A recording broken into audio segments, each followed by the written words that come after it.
I just discovered something about caged that I never knew. And caged is the gateway into triads, which is the gateway into being able to map the whole fretboard and play freely anywhere you want. So caged is C, A, G, E, and D. Now I realized that two pairs of these chords have exactly the same triad inside of them. And what that means to me, if I can be so bold, is that caged is really only three shapes, because the C and the D share the same triad. It's just moved up 2 frets. You can see it very easily. We play the D here, or with the C shape, same thing, same triad up top. Now the G and the A have the same thing. G, A, they have this triad at the heart of them. Exactly the same, it just moves up. And then the E is its own thing. So there's really only 3 main shapes. They're just made into 5 by what happens in the bottom notes, these chord shapes. Nothing wrong with that. It's a very valuable thing with caged to know, oh, here's the C with the E shape. And here's the D with the A shape. And here's the C with the D shape. And on and on. That's very valuable, but you can quickly move past that into triads. So I was creating an exercise for this video, and I did an A triad right here, which is 1, 3, 5, which is the top part of this A chord, right? So I did that, did the first inversion, did the second inversion, and then I ended up back at the root, an octave higher. And I thought, well, why are there only 2 inversions above the root position if caged has 5 positions and 5 shapes? Well, it's because 2 pairs of the chords in caged share exactly the same triad. So there's only really 3 shapes. That makes it easier. So when you start seeing triads all over the neck, it gets even easier. Let me demonstrate this and how musical it can be.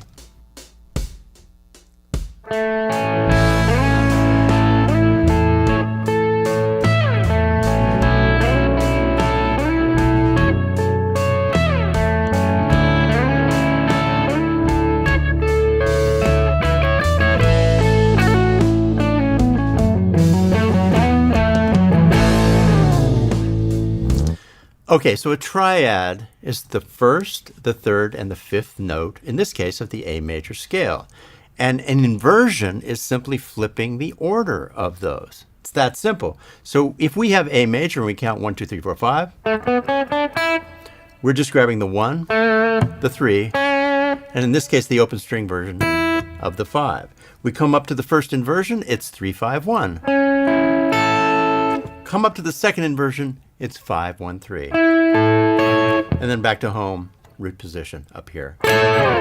So let me dive in and do some variations. I can move to another string set, which is the next 3 strings down, and do a very similar thing. But this starts with 5, 1, 3. And then we move to 1, 3, 5, our root position here. And then we move to 3, 5, 1. And then back to where we started. Now here's where you begin to see how caged helps, because you can start to see that this is the E shape for the A chord here, and the C shape for the A chord here, and the G shape for the A chord here. So caged really does help us get off to the races here. I'm just going to improvise and start to free up and show you how these triads can work in a very musical way.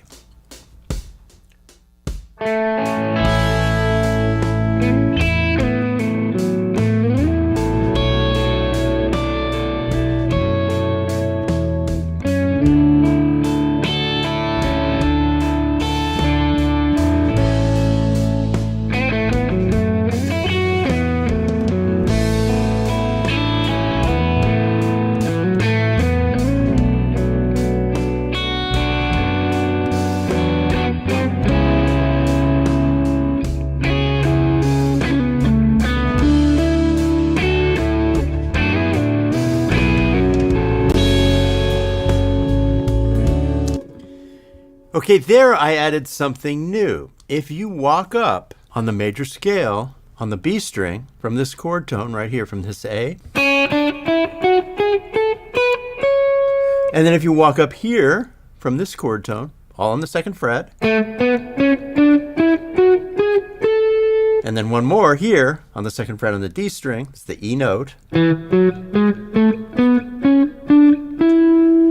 we get a whole new set of triads. And these triads are actually the basis for the song that I'm playing against, what I'll show you in a second.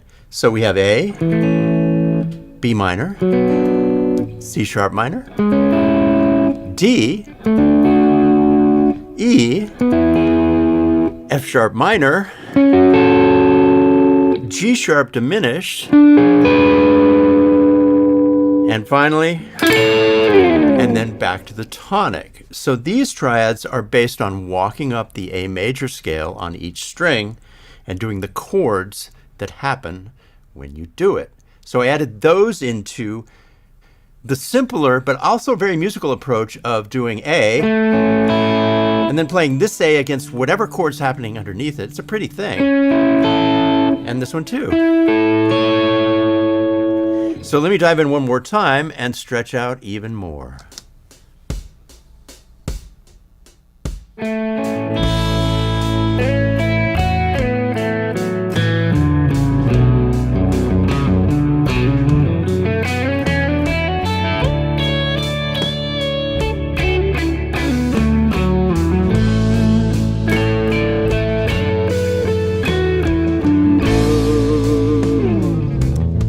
So when I say this song was written with these triads, here it is on the chart. A lot of these are in that demonstration we just did a minute ago.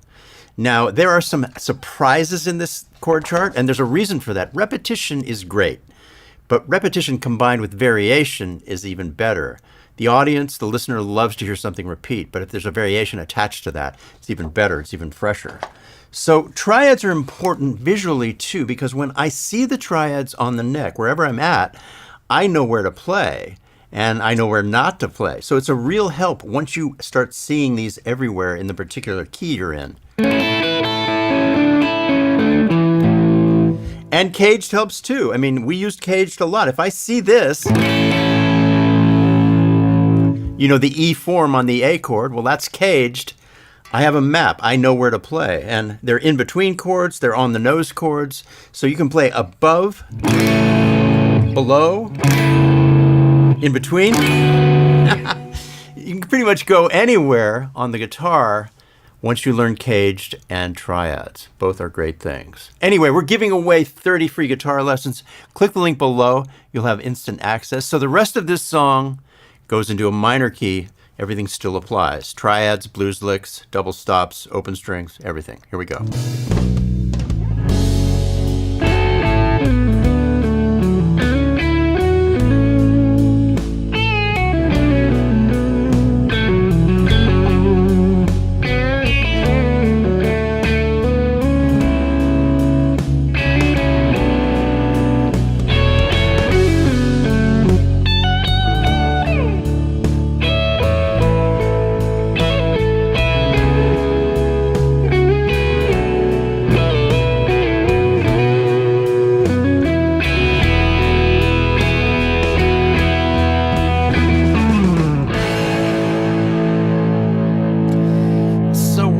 Say about caged and triads is, for me, even if I'm just playing single note lines or blues licks, these are the identifiers. These are the maps that I use to make sure I land in the right place, that I play the chord tone. So if I'm playing the C shape up here on an A chord, which is caged, I know that I can hang around here. I can go one note above, one note below.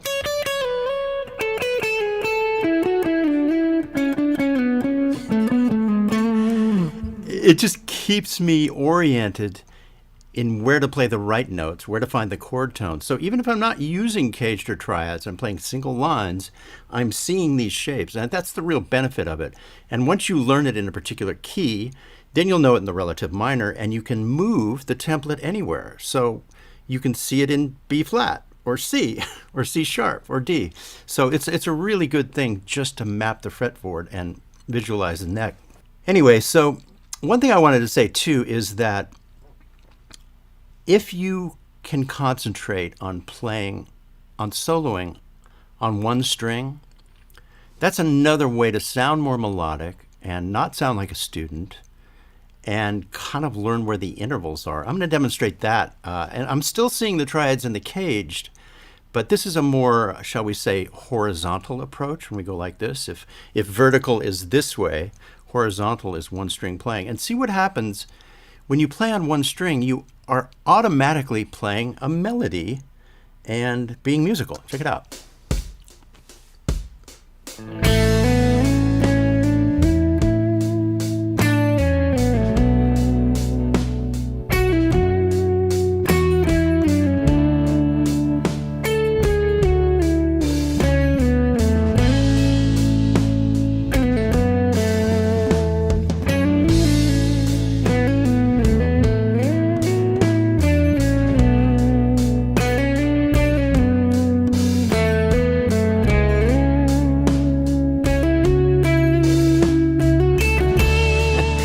I couldn't resist. So it is actually hard to stay on one string, but if you do it, the benefits are really great. And then you start combining it with more, shall we say, vertical playing.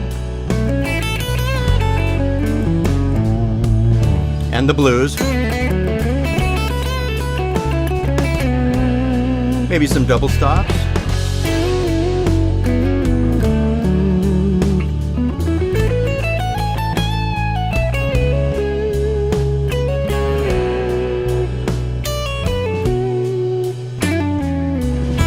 Open strings.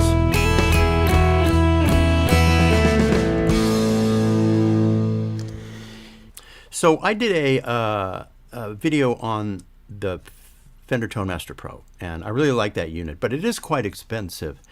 And I wanted to let you guys know, really a great way into profiling and modeling is the Tone X1. You know, it's this little pedal. It's about $200, and then you go on the website and you pull down the sounds you want. I mean, I actually have routed it through my Tone Master Pro for another sound source, and that works too. A profiler and a modeler are both artificial sounds. And, you know, I get comments every time I show one of these on YouTube about how, well, it doesn't sound quite real. You have to be comfortable with that. I like artificial sounds. They're fun. And I thought back to when I got my Rockman. I mean, we were overjoyed when Tom Schultz developed the Rockman because we finally had something we could use, and we would do demos with it all day long. And we knew it sounded artificial, but we made it work. And even Mutt Lange took that sound and he did Def Leppard records with the Rockman because he liked the way it sounded. It was the kind of artificial that everybody embraced. So that's the way I look at these things. I don't criticize modelers or profilers. I look at them as a kind of artificial that gets better and better and is fun and convenient, and you know, they're just really, really, really cool toys. So some are very expensive. So like I said, if you want to get into the entry of this, the Tone X1 is a great one. Let me play 1 second, and then we'll talk some more.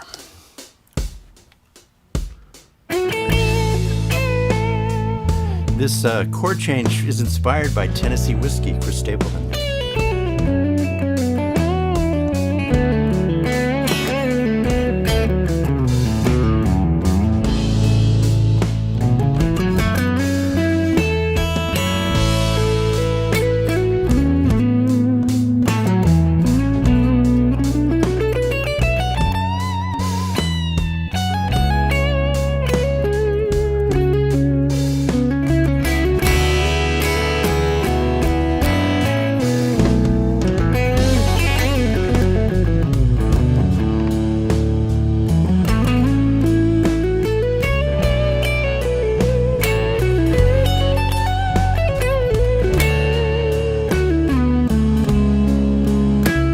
See, I have some surprises in this one.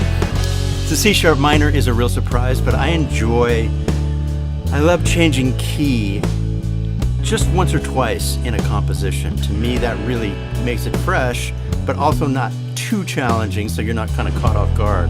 So that C-sharp minor that I put in this composition is really, really important to me to change the flavor and kind of change where I have to be and what I have to play. So we had our Masterclass live stream for members only yesterday, and we did a lot of talking and had a lot of fun, very casual. If you do take the free trial, you can look in on our members only live streams, and they're very slow and we have a really lively chat. Everybody's really nice, and we have a good time. So play and then talk. Here we go.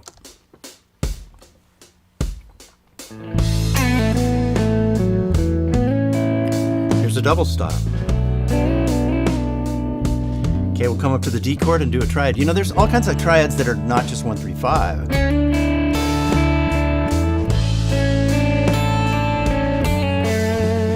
Any 3 notes that you can put together and make a sound, that's a triad. Okay, now we're going to walk up to that C sharp. Pretty classic R&B that way. Now we do the D, F sharp minor.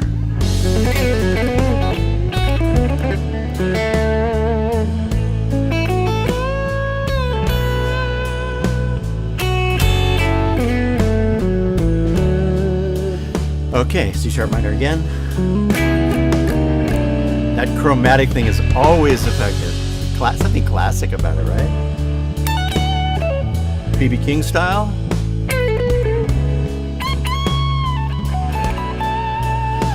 And on this song, you can actually just play A major pentatonic too.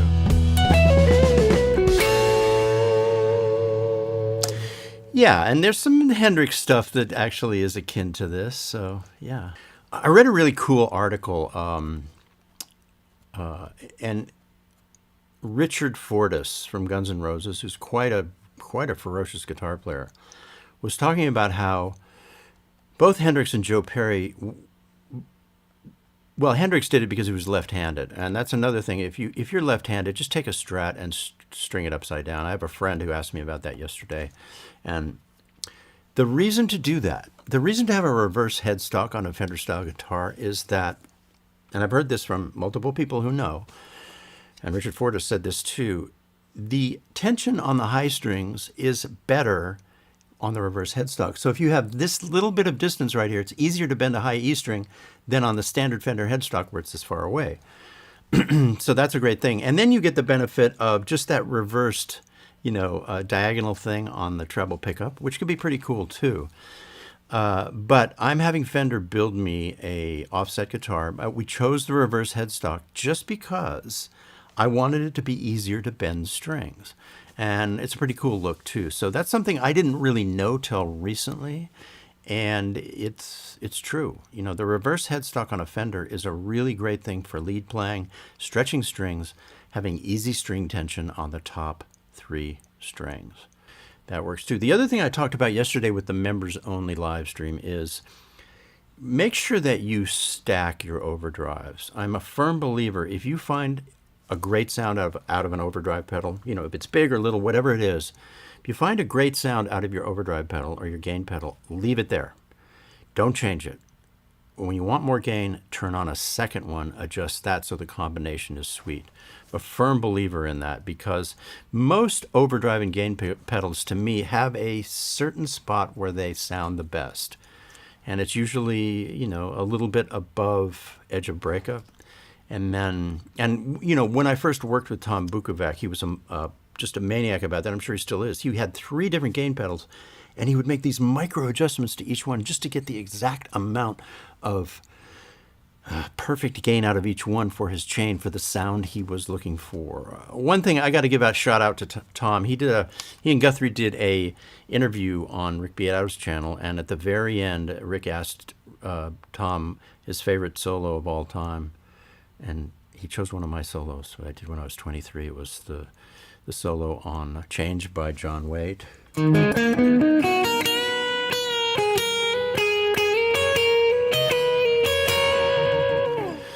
And that is, I can't believe how,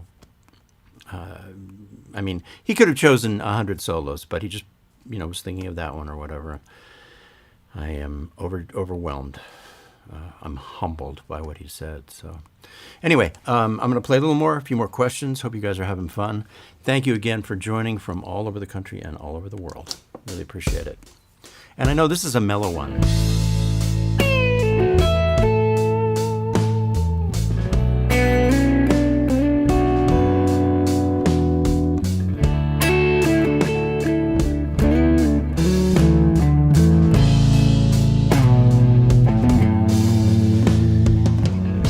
You don't have to play fast to reach people.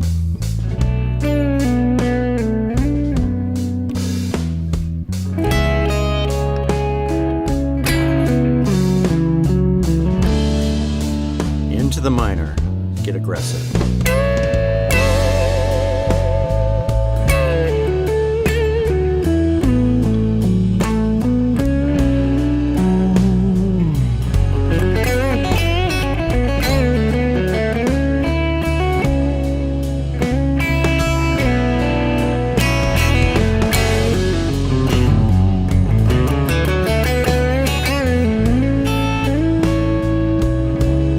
Luckily, I landed on the C sharp minor before it happened. So, and by the way, guys, I have this chart sitting right here because I put enough surprises in this that I wanted to be able to refer to it.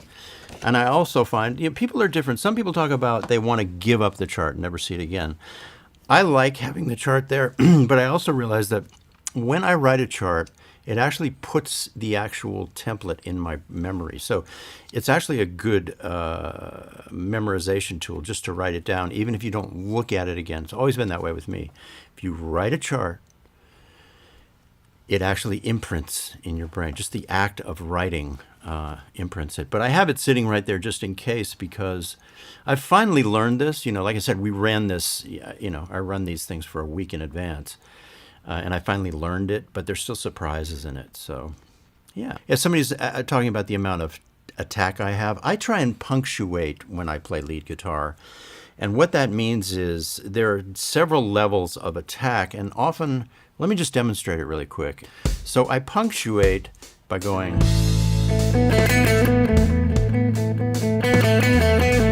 different levels of hard and soft. And of course, when I pick hard, with this gain structure I have set up, I'm going to add another gain pedal. When I play hard, it gets really distorted. When I play soft, it gets really clean. That's part of it too.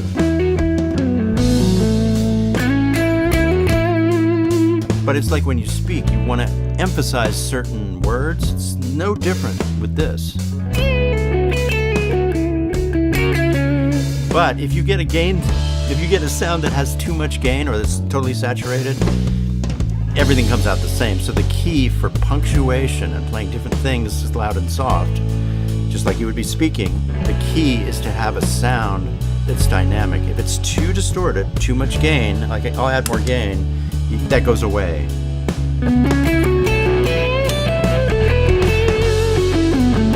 I still have a little of it, but you know what I'm talking about, that kind of Steve Vai or Diesel Channel 4 gain, that super high gain. Pretty much every note's going to sound the same.